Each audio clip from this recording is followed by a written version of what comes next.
written in your law that ye are gods. John chapter 10, verse 34, 37. And the scriptures cannot be broken. You see? We fell into the physical realm and we were the gods of the prior universe. In that same Revelations, it tells you that the ones that will be raised up were slain before the foundation of the earth. Remember, I gave you these several stories about the Titans that was overthink, and I told you the Tiamat was overthrown. Well, in that same Bible, Revelations, it said those who were slain at the foundation of the earth. That revelation piece came out of Kemet. When Cambyses raided Kemet, he took a whole bunch of ancient texts back to Persia. And the Greeks... Peace and love to the family. Welcome yet again to the DarusCorbin Mystery School. And if this is your first time watching, then welcome to the DarusCorbin Mystery School, the home of the esoteric and metaphysical knowledge. Now, this one is going to be a very special presentation. You may hear me say this a lot, but I guarantee you this will be a very special presentation. So much that I had to start the video with one of my teachers, Bobby Hemmett. Now, you see a lot of people, including myself, on YouTube, on social media, giving you this gnosis, giving you this knowledge. A lot of us were inspired, motivated by that brother, Bobby Hemmett. People like him, Dr. Phil Valentine, who I got a chance to meet. These are some of the ones that paved the way for people like me and others like me to present ourselves behind this tube and give you this knowledge. One of the reasons, besides him being so great at what he did, that I played that part of the video, is because the work that I'm going to be presenting to you is based off some of the same work that Bobby Hemmett in his upbringing read, studied, researched, and eventually taught. If you, like myself, have watched Bobby Hemmett lectures, or even lucky enough to even seen him close to close, you know that he was a teacher, but he also was a student. He was a student of C. Freeman L. He was a student of Dr. Ben Yosef, Dr. John Henry Clark. He studied on the work of people like Dr. Rudolf Steiner. And this man right here, let me see if I can bring that closer, Gerald Massey. Now, if you have watched any of Bobby Hemmett's work, do you know Rudolf Steiner and Gerald Massey are some of the two names that he would name the most out of all of his book references and his lectures that he did. We're about to go into some of the work of Gerald Massey. Gerald Massey was a poet, and he also was a writer of ancient Egypt. I know I'm going to have some pastors in here tonight, some preachers in here tonight. People of church, Christian religion, Islam are going to be here tonight. This is going to be a very serious presentation this evening. The title is going to be called The Historical Jesus versus the Mythical Christ. The information that you're going to get from this presentation is going to be breathtaking. So hit the like button, subscribe, tell a friend to tell a friend about the DarusCorbin Mystery School. Because like you have heard me say many a times, we're in the age of Aquarius. It's not about looking outside of yourself now. It's about going within. You are spiritual, soul, divine people. You can no longer rely on the church. You can no longer rely on certain temples to give you what you have already had within you. It is your time to know that you are greater. Now, before I go in on this presentation, I want to make sure that you have a pen and a pad ready because you will be needing to take notes this evening. I know I have some preachers, some pastors, some reverends in here. I know they're going to be ready to pinpoint everything that I say, the good, the bad, and the ugly. There's going to be people who watch this presentation. They're going to leave in excitement. Some people are going to leave with hate, confusion, some of you.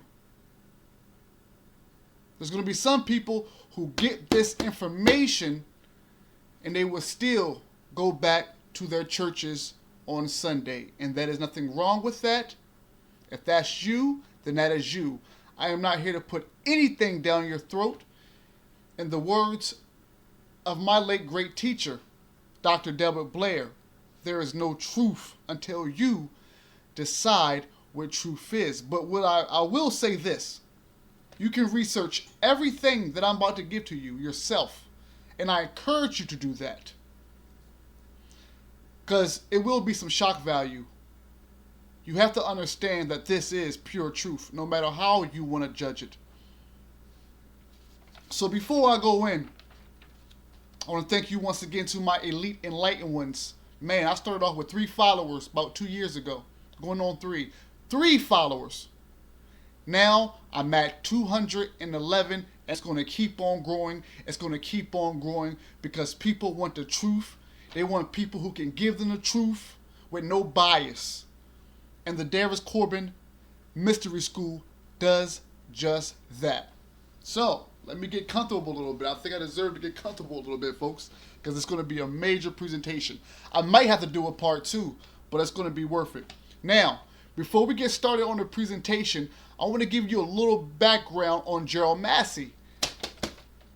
This was written, and understand this, you can't get Gerald Massey's work at Barnes & Nobles. You can hardly order it yourself.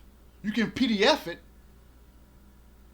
You can go to, if you're near the Virginia area, you can go to one of my favorite places, Edgar Cayce's, A-R-E, in Virginia Beach. Edgar Cayce's, C-A-Y-C-E, A.R.E, and check out that building. You can find all the esoteric, which is the hidden knowledge, all those books in there. But for now, it's time to go in. Thank you so much. And like I was saying, this might be a part 2. I'll let you decide. Let's go in a little bit more on Gerald Massey. You ready? Gerald Massey, though a poet, Shakespearean scholar, and renowned Egyptologist, is best remembered by his unswerving convictions. His research led him to the conclusion that in Africa alone could be found the origins of myths, mysteries, symbols, language, and religion. Let me read that again. I got time today. Gerald Massey, though a poet, Shakespearean scholar, and renowned Egyptologist, is best remembered by his unswerving convictions. His research led him to the conclusion that in Africa alone could be found the origins of myths, mysteries, symbols, languages, and religions. Egypt was the mouthpiece. He did not hesitate to undertake to prove that all Christendom were the dupes of delusion. Starting off already, huh, Corbin? He did not hesitate to undertake to prove that all Christendom were the dupes of delusion.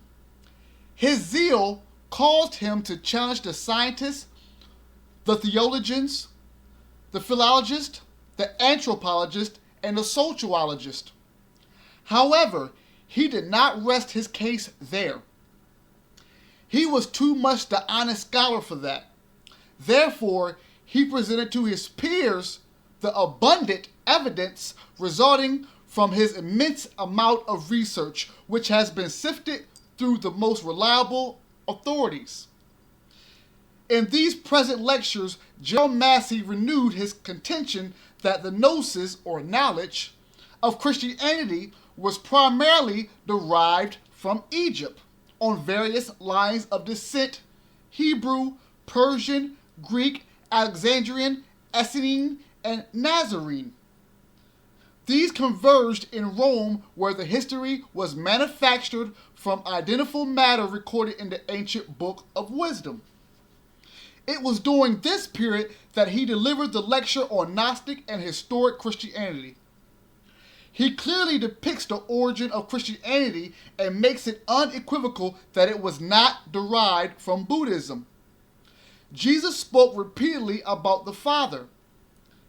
Massey said, and I quote, "The Buddha is the veil God unveiled, the unmanifested made manifest, but not by the line of descent from father to son. Buddha was begotten by his own becoming before the time of divine parentage. Long before man uttered a verbal prayer, he expressed himself by actions or gesture language." Massey discussed this at length in his work Man in Search of His Soul during 50,000 Years and how he found it.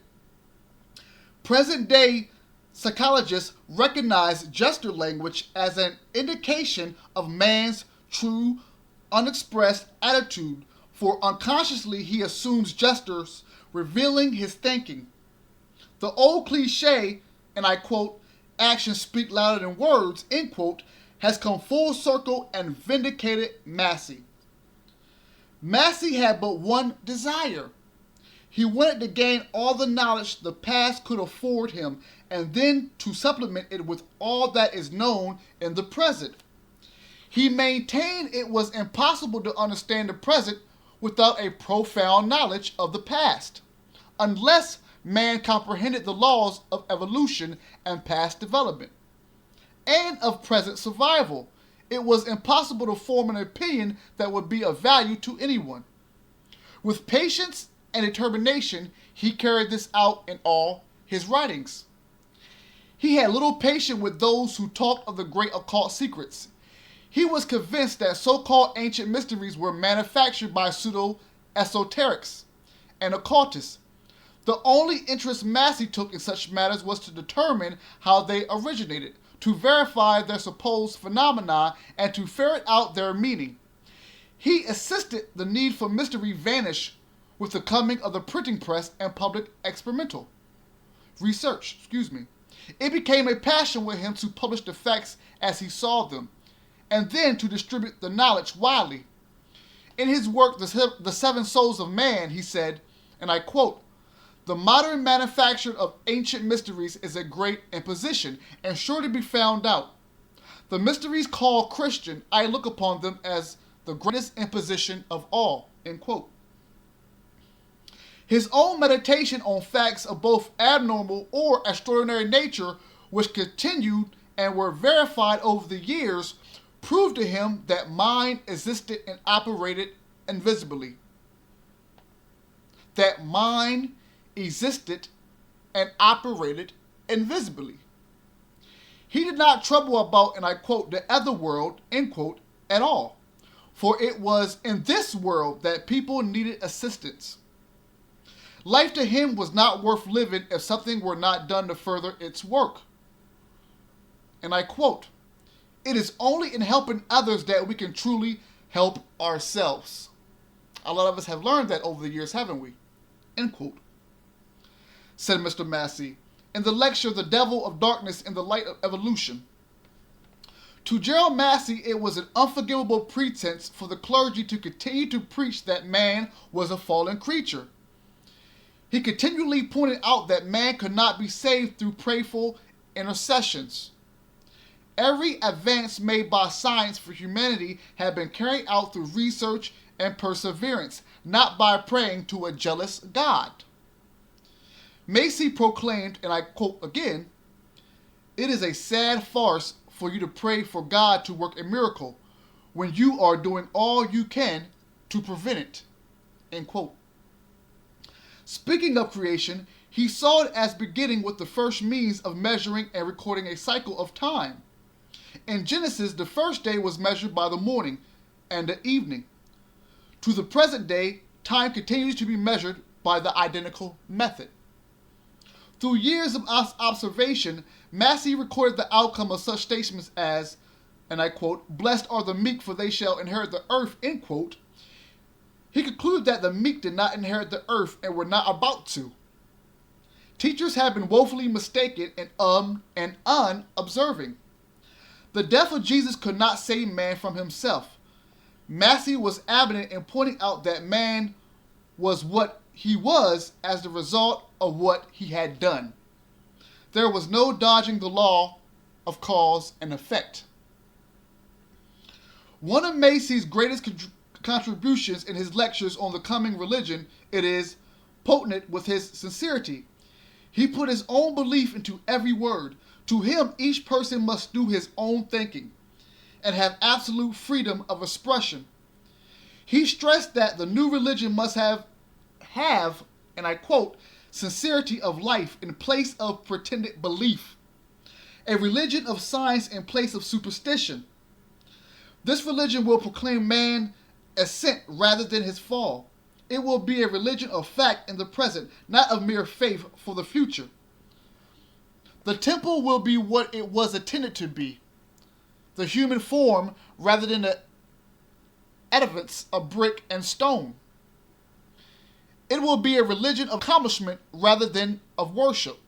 And in place of the many creeds, it will be a religion of life. Above all, it will be a joyous religion. To realize such a religion, a man must be honest and courageous, as was Gerald Massey himself. His final plea in the coming religion was to urge man to bear in mind that the origin of evil in the moral domain was derived from ignorance. It was Hermes who said, and I quote, "The wickedness of a soul is its ignorance," end quote. To this, Gerald Massey fitly added that after gaining the consciousness to recognize the right, then it is man's permissiveness that allows evil actions to take place. Now, you guys have to excuse me. I am getting just a little bit emotional. Because you have to understand that a lot of us have been taught religion, the outer works of ourselves, for so long that we have been blind to the fact that everything within us is what lies the truth of who we are. Everything within is going to give us the truth of who we are, and we are greatness. So let's get ready to go to work. 18 minutes. So please have your pen and your pad ready, because now we're about to get to the meat of the presentation. It officially starts now.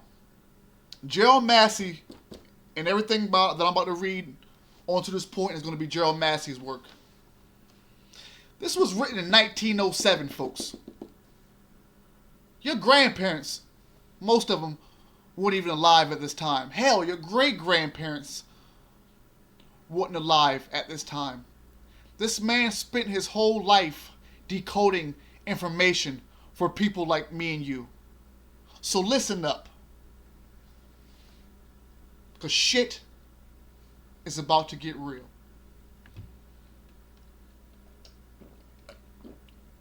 And please have your pen and pad ready.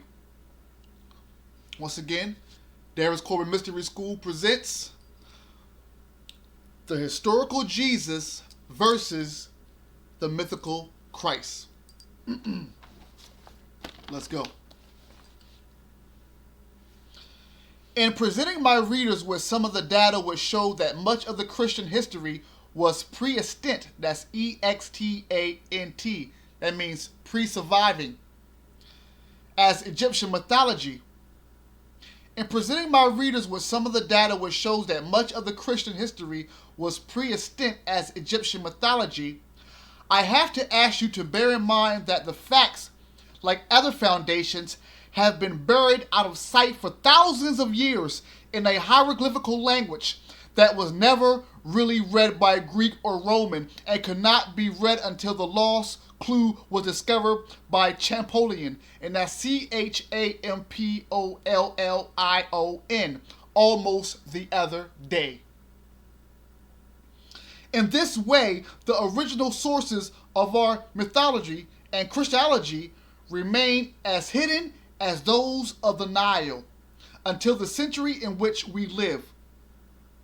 The mystical matter enshrouded in the language was sacredly entrusted to the keeping of the buried dead, who have faithfully preserved it as their book of life, which was placed beneath their pillows or clasped to their bosoms in their coffins and their tombs. What he is saying is the true truth of who we really are was buried with the dead. Let's keep on going. Secondly, although I am able to read the hieroglyphics, nothing offered to you is based on my translation. I work too warily for that. The transcription and literal rendering of the hieroglyphic text herein employed are by scholars of indisputable authority. There is no loophole of escape that way. I lectured upon the subject of Jesus many years ago. At that time, I did not know how we had been misled, or that the, I quote, Christian scheme, quote, end quote, as it is amply called in the New Testament, is a fraud founded on a fable in the Old. I have not come to play today, people. If you think so, go to another YouTube channel and have fun, because this ain't the one. I'm going to read that again. Secondly, although I am able to read the hieroglyphs, nothing offered to you is based on my translation. I work too warily for that. The transcription and literal rendering of the hieroglyphic text herein employed are by scholars of indisputable authority. There is no loophole of escape that way. I lectured upon the subject of Jesus many years ago. At that time, I did not know how we had been misled, or that the Christian scheme, as it is amply called in the New Testament, is a fraud founded on a fable in the Old. I then accepted the canonical Gospels as containing a veritable human history, and assumed, as others do, that the history proved itself, finding that Jesus, or Yeshua ben Pandera. Let's stop there. You remember I told you have your pen ready, right? Now you have just found out the true name of the real Jesus. Yeshua ben Pandera. Let's spell that. J-E-H-O-S-H-U-A.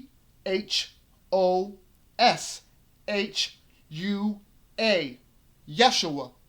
Ben, B-E-N, there's a hyphen after that. Pandera. P-A-N-D-I-R-A. For all my Christian folks with your ass cheeks buck tight, stop. I done gave you the name. Research it. Don't say I'm lying. Don't be walking around all... Research it. Prove me wrong. Then leave a comment. Let's read that again. I then accepted the canonical Gospels as containing a veritable human history, and assumed, as others do, that the history proved itself.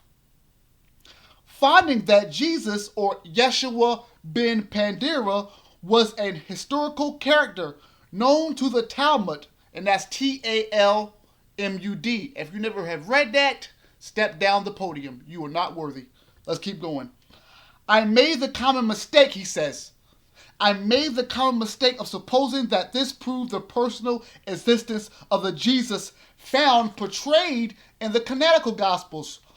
But after you have heard my story and weighed the evidence now for the first time collected and presented to the public, you would not wonder that I should have changed my views, or that I should have been impelled to tell the truth to others, as it is now appears to myself. Although I am only able to summarize here in the briefest manner possible a few of the facts that I have dealt with exhaustively elsewhere. And I already gave you the true name of Jesus, as he will be known. I'm far from done. The personal existence of Jesus as Yeshua ben Pandera can be established beyond a doubt. One account affirms that, according to a genuine Jewish tradition, that man who is not to be named, quote, was a disciple of Joshua ben Persia. Now, write this name down. Same name, Joshua ben, except we're changing the last name. Perachia. Yeshua ben Persia was the rabbi teacher of Yeshua ben Pandera, who we know as Jesus now. Let's keep it going. I'll read it again. The personal existence of Jesus as Yeshua Pandera can be established beyond a doubt. One account affirms that, according to a genuine Jewish tradition, and I quote, that man who is not to be named was a disciple of Yeshua ben Persia, and that's Perachia. It also says he was born in the 4th year of the reign of Jewish King Alexander Jannaeus, notwithstanding the assertion of his followers that he was born in the reign of Herod. Quote, end quote. That would be more than a century earlier than the date of birth assigned to the Jesus of the Gospels. Ooh. But it can be further shown that Yeshua ben Pandera may have been born considerably earlier even than the year 102 BC. Although the point is not of much consequence here. Yeshua, son of Persia, was a president of Sanhedrin V, reckoning from Ezra, Ezra, as the first, one of those who in the line of descent received and transmitted the oral law, as it was said, direct from Sinai, Sinai, or Sinai. There could not be two of that name. The Ben Persia had begun to teach as a rabbi in the year 154 BC.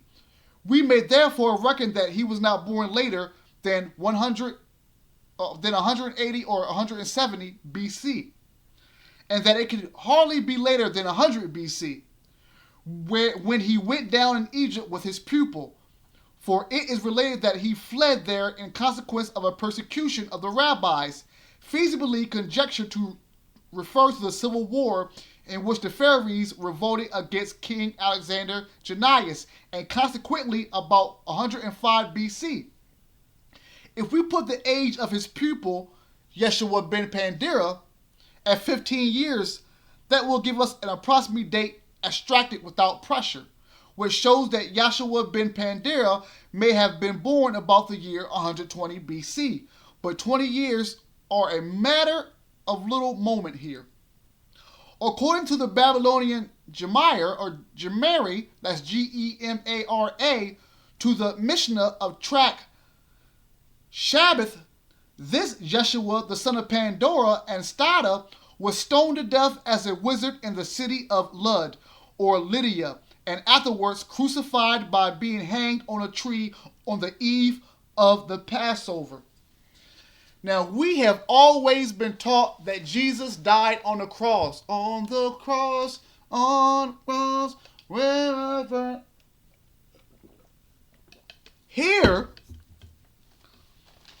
as Gerald Massey states, according to the Babylonian Jeremiah, and that's Gemara, to the Mishnah of Tract, and I quote, Shabbath, this Yeshua, the son of Pandera and Stada, Stada, was stoned to death as a wizard in the city of Lud, or Lydia, Lydda, and afterwards crucified by being hanged on a tree on the eve of Passover. This is the manner of death assigned to Jesus in the book of Acts. The Jemiah says there exists a tradition that on the rest day before the Sabbath, they crucified Yeshua on the rest day of the Passover, or the day before the Passover. The year of his death, however, is not given in that account, but there are reasons for thinking it could not have been much earlier nor later than BC 70, because the Jewish king Janias reigned from the year 106 to 79 BC. He was succeeded in the government by his widow Salome, and that's Salome, who the Greeks called Alexandria, and who reigned for some 9 years. Now the tradition, especially of the first Toledoth Yeshua, and to my religion folks who have watching, here's another book, the Toledoth Yeshua. If you have never read this book and you preach, please step down from the podium and resign as a reverend or a bishop. To my people in the congregation, I urge you to read the Toledoth Yeshua. That's spelled Toledoth. Of course, Yeshua, Jehosua. We don't have time to play. I'm not coming at all these preachers. I'm coming at the ones who think they know everything and trying to shove their judgment down a people's throat and always putting prejudgment. We're not here for that bullcrap. I'm going to read that one more time. The year of his death, however, is not given in that account, but there are reasons for thinking it could not have been much earlier nor later than BC 70, because the Jewish king Janias reigned from the year 106 to 79 BC. He was succeeded in the government by his widow Salome, who the Greeks called Alexandria, and who reigned for some 9 years. Now the traditions, especially of the first Toledoth Yeshua, relate that the queen of Janias and the mother of Hyrcanus, or Hyrcanus, who must therefore be Salome in spite of her being called by another name, showed favor to Yeshua and his teaching, that she was a witness of his wonderful works and powers of healing, and tried to save him from the hands of his sacerdotal enemies because he was related to her. But that during her reign, which ended in the year 71 BC, he was put to death.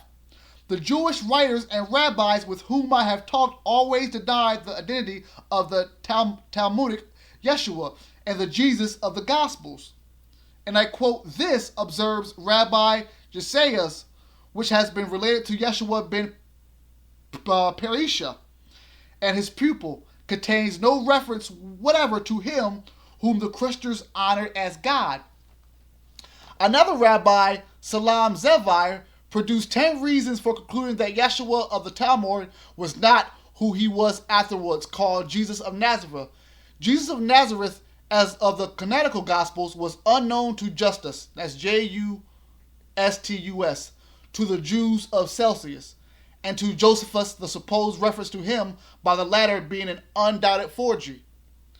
The blasphemous writers of the Jews about Jesus, as Justin Martyr calls them, always refers to Yeshua ben Pandira as not to the Jesus of the Gospels.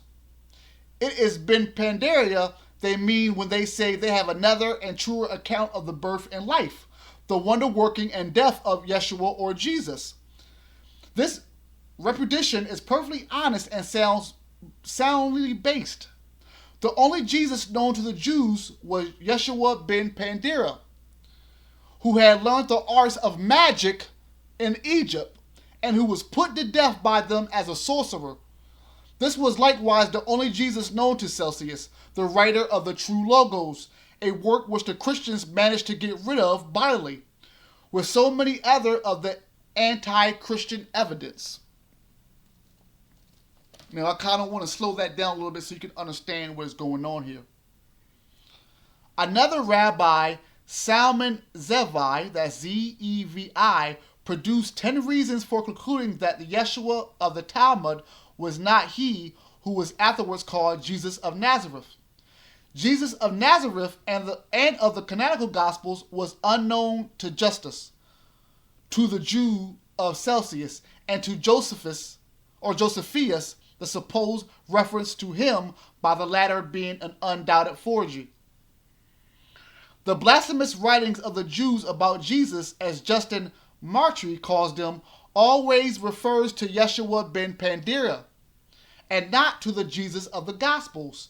It is ben Pandira they mean when they say they have another and truer account of the birth and life, the wonder-working and death of Yeshua or Jesus.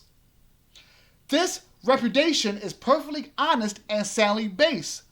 The only Jesus known to the Jews, the only Jesus known to the Jews, the only Jesus known to the Jews was Yeshua ben Pandira, who had learnt the arts of magic in Egypt, and who was put to death by them as a sorcerer. This was likewise the only Jesus to Celsius, the writer of the True Logos, a work which the Christians managed to get rid of bodily, with so many other of the anti-Christian evidence. Celsius observes that he was not a pure word, not a true Logos, but a man who had learned the arts of sorcery in Egypt. Now let me stop there right quick, because I know once again I got some theologians in the building. By show of hands, and don't worry, I can see you. How many of you out there, my theologian scholars, how many of you have heard the name of Apollonius of Tyana? Congregation, church, how many of you have heard of Apollonius of Tyana? Tyna, I believe. If you haven't heard of Apollonius of Tyana, please do your research. Because he was around the same time as Jesus. He did the same things to the T that Jesus did. He worked his magic. Christians in church, they tell you to get away from the black magic. They tell you stay away from magic. But the true Jesus, Yeshua ben Pandira, went to Egypt and learned the arts of magic. He went to Tibet and learned the healings of the hand, also known today as Reiki.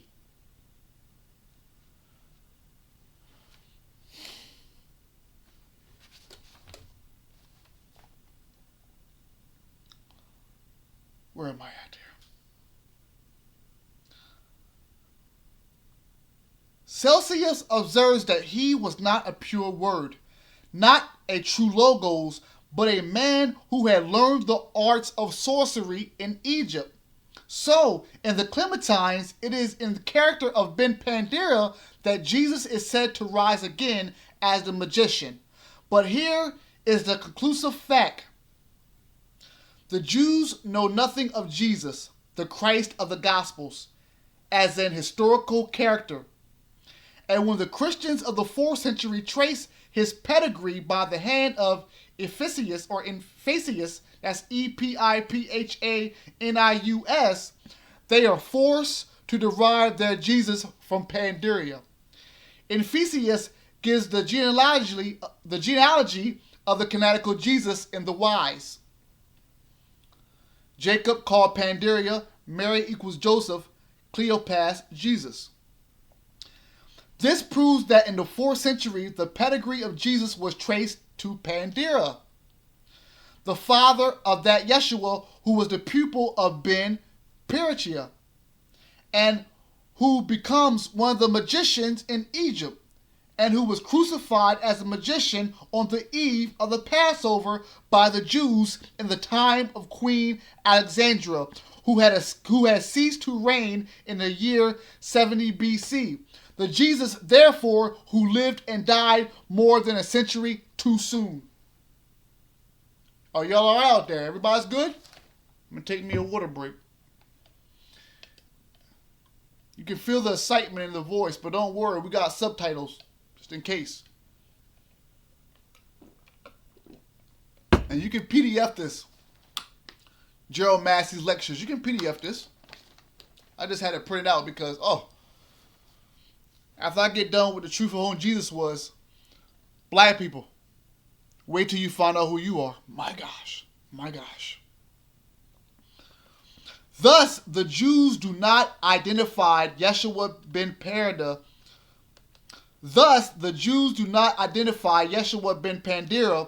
With the gospel Jesus, of whom they, his supposed contemporaries, know nothing but protest against the assumption as impossibility. Whereas the Christians do identify their Jesus as a descendant of Pandera. It was he or nobody. Yet he was neither the son of Joseph nor the Virgin Mary, nor was he crucified at Jerusalem. It is not the Jews then, but the Christians who fuse two supposed historic characters into one. There being but one history acknowledged or known on either side, it follows that the Jesus of the Gospels is the Yeshua of the Talmud, or is not at all, as a person. This shifts the historic basis altogether. It antedates the human history by more than 100 years, and it at once destroys the historic character of the Gospels, together with that of any other personal Jesus than Ben Pandera. In short, the Jewish history of the matter will be found to corroborate the mythical, as Ephesus knew of no other historical Jesus than the descendant of Pandera. It is possible that this is the Jesus whose tradition is reported by Irenaeus, Irenaeus. And if I'm pronouncing these name words, you guys got Google. Google's your best friend. Irenaeus, once again, Irenaeus, was born in the early part of the 2nd century between 120 and 140 AD. He was Bishop of Lyons, Lyons, which is in France, and a personal acquaintance of Polycarp. And he repeats a tradition testified to by the elders, which he alleges was directly derived from John, the disciple of the Lord, to the effect that Jesus was not crucified at 33 years of age. What? Let's read that again. Irenaeus was born in the early part of the 2nd century between 120 and 140 AD. He was Bishop of Lyons, which is in France, and a personal acquaintance of Polycarp.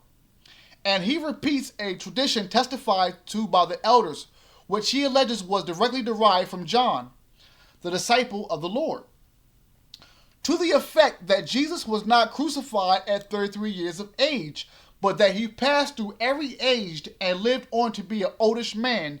Now, in accordance with the dates given, Yeshua ben Pandera may have been between 50 and 60 years old of age when put to death.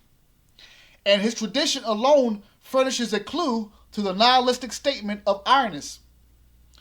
When the true tradition of Ben Pandera is recovered, it shows that he was the sole historical Jesus who was hung on a tree by the Jews, not crucified in the Roman fashion, and authenticates the claim now to be made on behalf of the astronomical allegory to the dispensational Jesus, the Cronin Christ, which is spelled Kronian, the mythical Messiah of the canonical Gospels, and the Jesus of Paul, who was not the carnalized Christ. For I hold that the Jesus of the other gospel, according to the apostles Cephas and James, who were utterly reputed by Paul, was none other than Ben Pandera, the Nazarene, of whom James was a follower, according to a comment on him found in the book of Abadazora. Anyway, there are two Jesuses, or Jesus and the Christ, one of whom is reputed by Paul. But Yeshua, the son of Pandera, can never be converted into Jesus Christ, the son of a virgin mother, as a historic character, nor can the dates given ever be reconciled with contemporary history. The historical Herod, who sought to slay the young child Jesus, is known to have died 4 years before the date of the Christian era assigned for the birth of Jesus. So much for the historical Jesus. And now for the mythical Christ. Here we can tread on firmer ground. The mythical Messiah was always born of a Virgin Mary, a factor unknown in natural phenomenon, and one that cannot be historical, one that can only be explained by means of the mythos. And those conditions of primitive sociology which are mirrored in mythology and preserved in theology. The Virgin Mother has been represented in Egypt by the maiden queen Mut-Emma-U, which is spelled M-U-T-M-E-U-A. The future mother of Amenhotep III. That's Amenhotep III. Some 16 centuries BC, who impersonate the eternal virgin that produced the eternal child. 4 consecutive scenes reproduced in my book are found portrayed upon the innermost walls of the Holies of Holies in the Temple of Luxor, which was built by Amenhotep III, a pharaoh of the 17th dynasty. The first scene on the left hand shows the god Taht, T-A-H-T, the lunar Mercury, the uninitiator of the gods, in the act of hailing the Virgin Queen and announcing to her that she is to give birth to the coming son. In the next scene, the god Niph, K-N-E-P-H, in conjunction with Hathor, gives a new life. This is the Holy Ghost or Spirit that causes the Immaculate Conception, Niph being the spirit by name in Egyptian. The natural effects are made apparent in the Virgin's swelling form. Next, the mother is seated on the midwife's stool and the newborn child is supported in the hands of one of the nurses. The fourth scene is that of the adoration.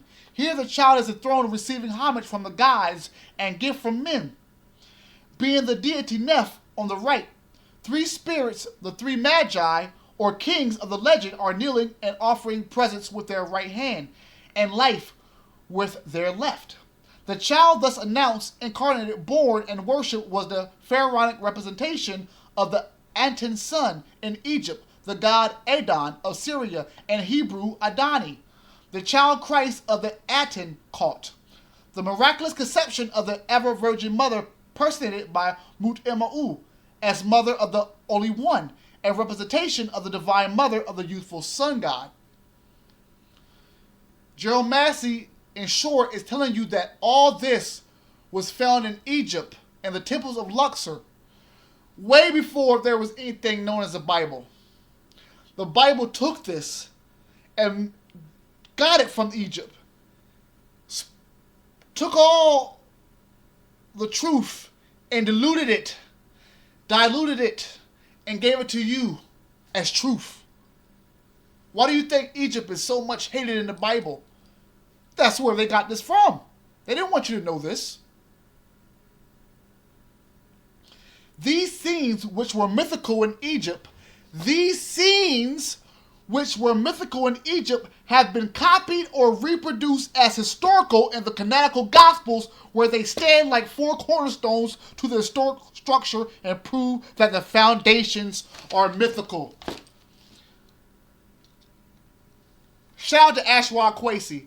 Shout out to the brother Ashra Kwesi, who has took many people to Egypt and showed our people this many times for decades and decades. Ashra Kwesi, the uncle of Sarah Sutton Seti. I'm going to read that again. And I know some of y'all, you're not hearing this. Even though you can research it yourself, you don't want to hear this. But the truth hurts, and maybe there's not a band-aid big enough to cover these wounds. I'm going to read that again. These scenes, which were mythical in Egypt, have been copied or reproduced as historical in the canonical Gospels, where they stand like 4 cornerstones to the historic structure and prove that the foundations are mythical. Jesus was not only born of the mythical motherhood, his descent on the maternal side is traced in accordance with the origins of the mythical Christ. The Virgin was also called the Harlot, H-A-R-L-O-T. The Virgin was also called the Harlot, H-A-R-L-O-T, because she represented the monogamic stage of intercourse, and Jesus descends from 4 forms of the harlot: Thamar, Thamar, Rahab, Rahab, Ruth, and Bathsheba, that's Bathsheba, each of whom is a form of the, I quote, stranger in Israel, end quote, and is not a Hebrew woman. Such history, however, does not show that illicit intercourse was the natural mode of the divine descent, nor does it apply unparalleled human prolificacy or pluralicacy. It only proves the mythos. In human sociology, the son of the mother preceded the father, as son of the woman who was a mother, but not a wife.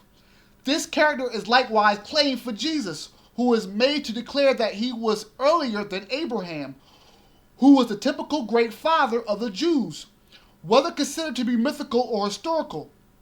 Jesus states emphatically that he existed before Abraham was. This is only possible to the mythical Christ, who preceded the Father as son of the Virgin Mother, and we shall find it so throughout. All that is non-natural and impossible as human history is possible, natural, and explicable as mythos. It can be explained by the mythos because it originated in that which alone accounts for it. For it comes to this at last: the more hidden the meaning in the gospel history, the more satisfactorily it is explained by the mythos, and the more mystical the Christian doctrine, the more easily can it be proved to be mythical. The birth of Christ is astronomical. The birthday is determined by the full moon of Easter. This can only occur once every 19 years, as we have it illustrated by the epoch or golden number of the prayer book. Understand me, Jesus the Christ can only have a birthday or resurrection once in 19 years in accordance with the metatonic cycle, the metatonic, metonic cycle, because his parents are the sun and the moon, and those appear in the earliest known representation of the man upon the cross. This proves the astronomical and non-human nature of the birth itself, which is identical with that of the full moon of Easter in Egypt.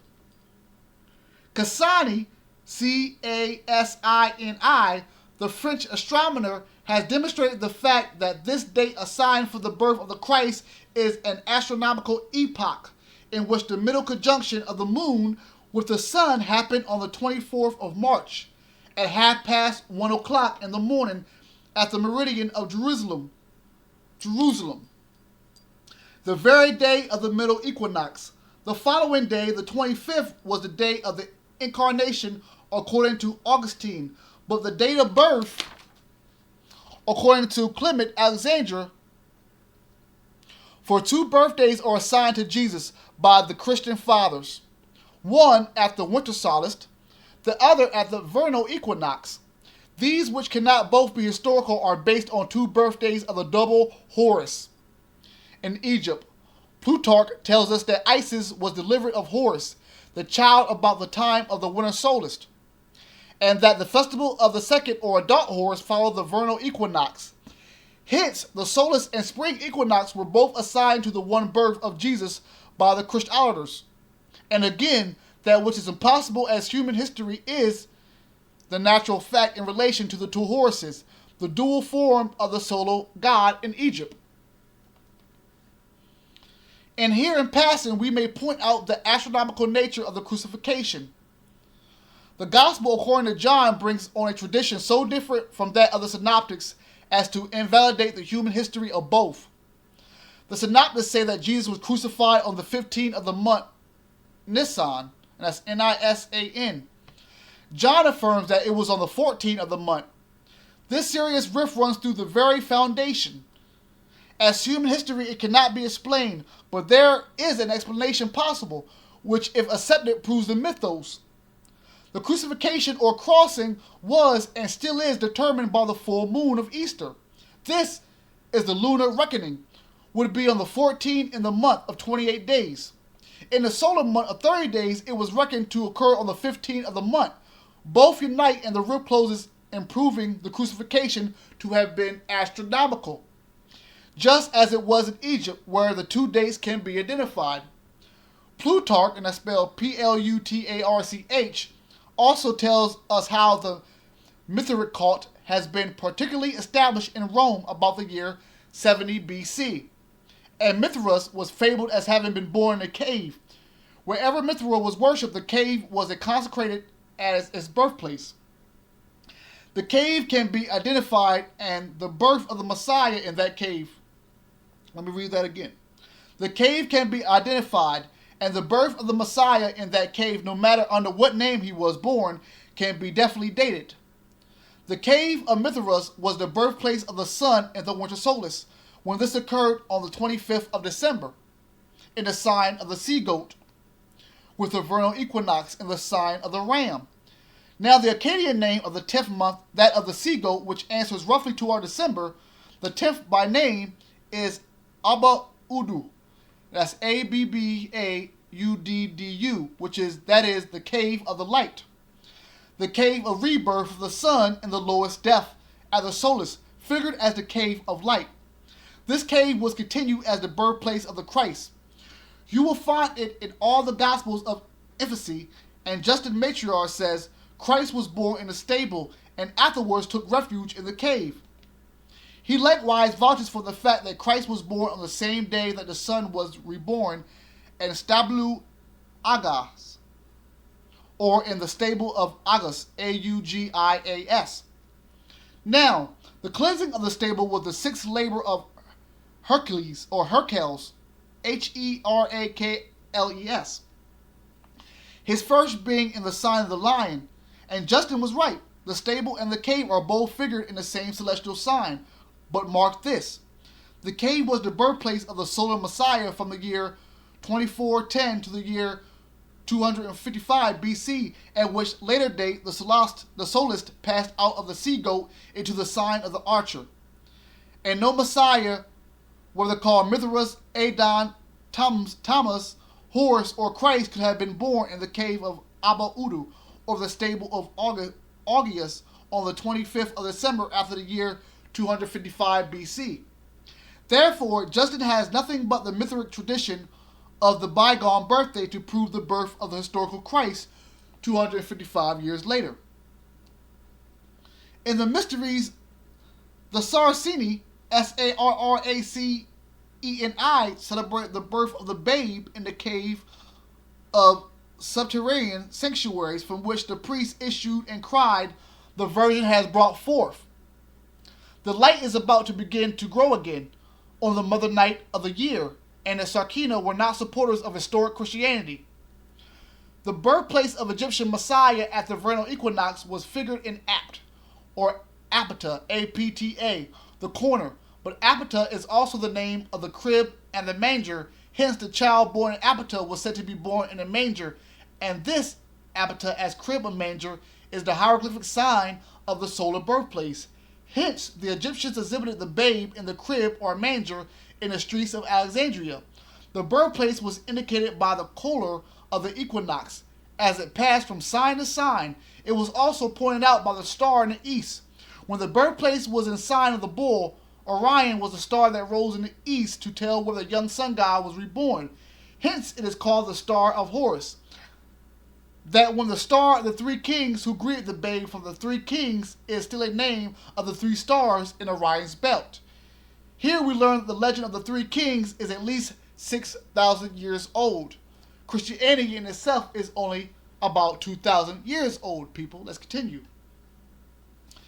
In the course of the procession, about 255 BC, the vernal birthplace passed into the sign of the fishes, and the Messiah, who had been represented for 2155 years by the ram or lamb, and previously for other 2155 years by the Apis bull, was now imagined or imaged as the fish or the fishman, called Ichthys, Ichthyes, S in Greek. The original fishman, the An of Egypt, and the Oan of Chaldea probably dates from the previous cycles of procession, or 26,000 years earlier, and about 255 BC. The Messiah as the fishman was to come up once more as the manifestor from the celestial waters. The coming Messiah is called Dag, D-A-G, the fish, in the Talmud. And the Jews at one time connected his coming with some conjunction or occurrence in the sign of the fishes. This showed the Jews were not only in possession of the astronomical allegory, but also of the tradition by which it could be interpreted.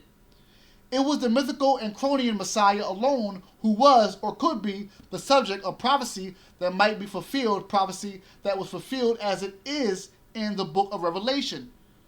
When the equinox into the cross was re-erected and the foundations of a new heaven was laid in the sign of the ram, 2410 BC. And again, when the equinox into the sign of the fishes, 255 BC.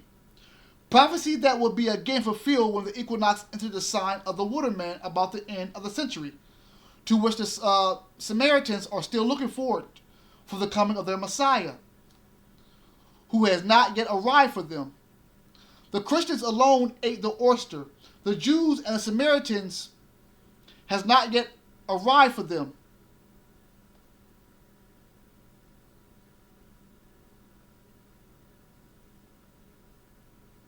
The Christians alone ate the oyster. The Jews and the Samaritans only got an equal share of the empty shells. The uninstructed Jews, the Idiotai, I-D-I-O-T-A-I, at once time thought the prophecy, which was astronomical and solely related to the cycles of time, was to have its fulfillment in human history. But they found out their error and bequeathed it unsplained to the still more ignorant Christians.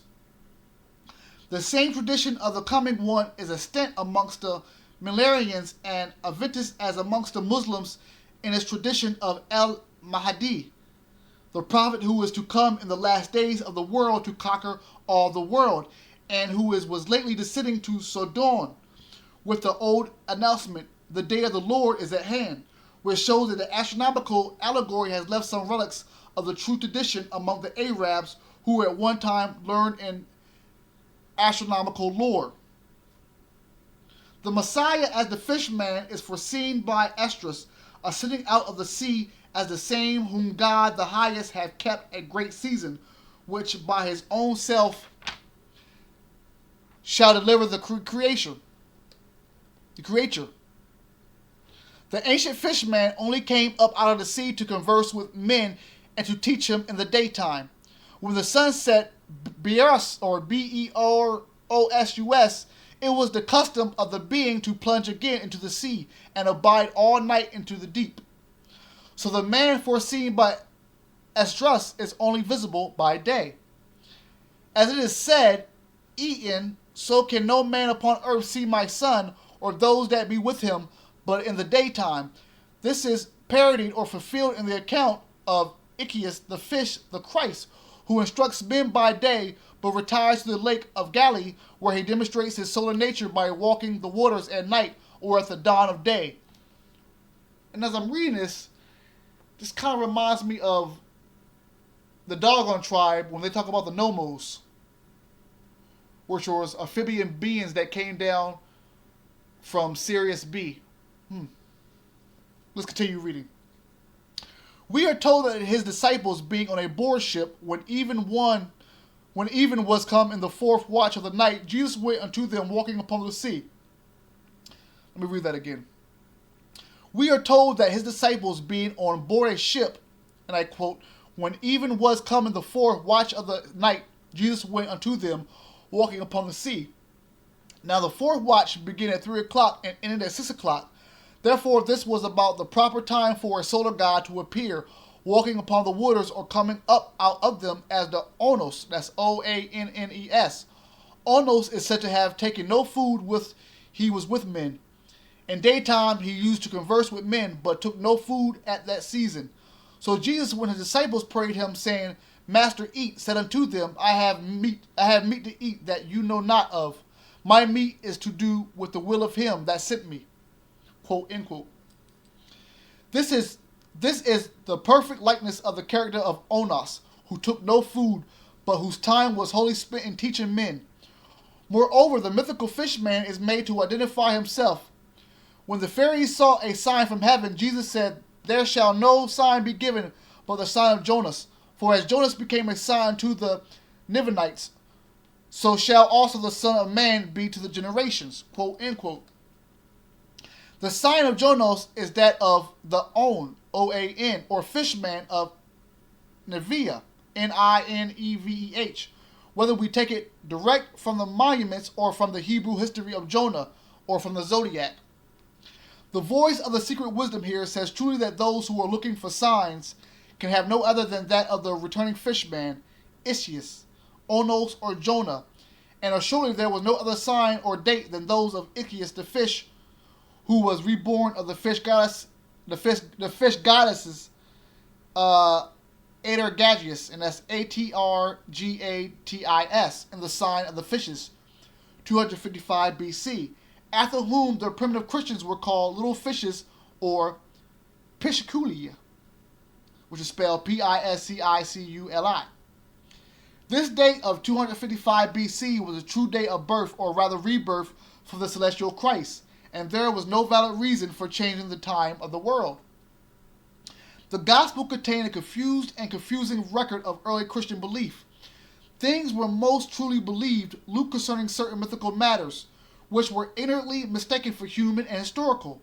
The Jesus of our Gospels is but little of a human reality in spite of all attempts to naturalize the mythical Christ and make the story look rational. The Christian religion was not founded on a man but on a divinity, that is, a mythical character, so far from being derived from the model man.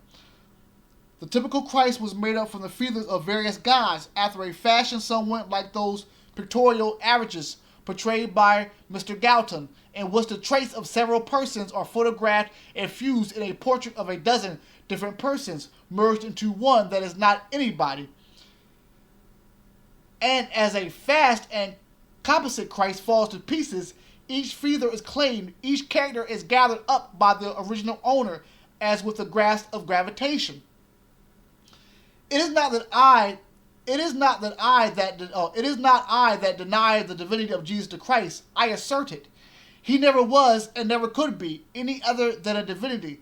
That is, a character non-human and entirely mythical, who had been the pagan divinity of various pagan myths that had been pagan during thousands of years before our era. Nothing is more certain, according to honest evidence, that the Christian scheme of redemption is founded on a fable misinterpreted, that the prophecy of fulfillment was solely astronomical, and the coming one as the Christ who came in the end of an age or of the world was but a metaphorical figure, a type of time from the first which never could take from in historical personality. Any more time and person could come out of a clock case when the hour strikes, that no Jesus could become a Nazarene by being born at or taken to Nazareth, and that the history in our Gospels is from beginning to end the identical story of the sun god and the Gnostic Christ who never could be made flesh. When we did not know the one, it was possible to believe the other. But when once we truly know, then false belief is no longer possible. The mythical Messiah was Horus in the Osirian mythos, Herkuti in the Typhonian. Kusul is that of Amun-Ra in the cult of Atum-Ra, and the Christ of Gospels is an amalgam of all characters. The Christ is the Good Shepherd, so was Horus. Christ is the Lamb of God, so was Horus. Christ is the bread of life, so was Horus. Christ is the truth and life, so was Horus. Christ is the fan bearer, so was Horus. Christ is the Lord, so was Horus. Christ is the way and the door of life. Horus was the path by which they traveled out of Sepulchre. He is God whose name is written with the hieroglyphic sign of the road or way. Jesus is he that should come, and Iu, the root of the name in Egyptian, means to come. I am Intept as the Su, the son of Atum, or of Ptah was the ever-coming one, who is always portrayed as the Martian youngster in the act and attitude of coming.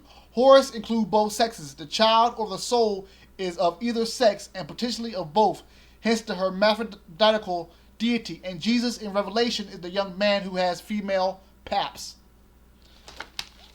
Now I'm going to stop there at an hour and 10 minutes. I thank y'all for your time. I want you to do your research, my people, and to my reverends, to my theologians in general, I want to thank y'all for taking your time. This is DarusCorbin Mystery School. If you have never heard of Gerald Massey or Rudolf Steiner's work, please research it. Because my next presentation, family,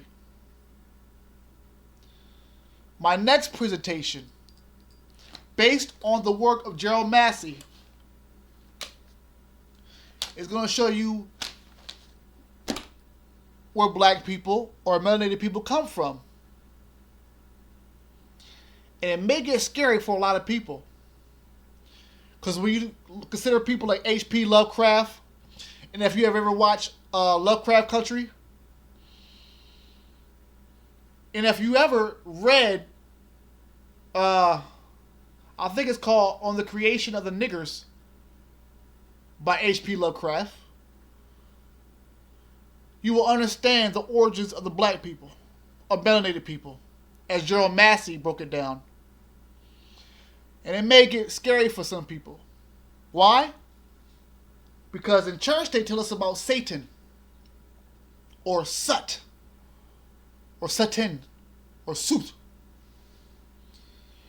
And once you realize the origin of Satan as it was known, you'll see the same origins of black people. And this is where, to my melanated people, the true power comes from. So stay tuned to the DarusCorbin Mystery School. Subscribe. Hit the like button. We're not going nowhere. This channel is only going to grow. To my elite light ones, I thank you so much for continuing to rock with me. We are far from done. Peace and love. Always realize that you are greater. Peace.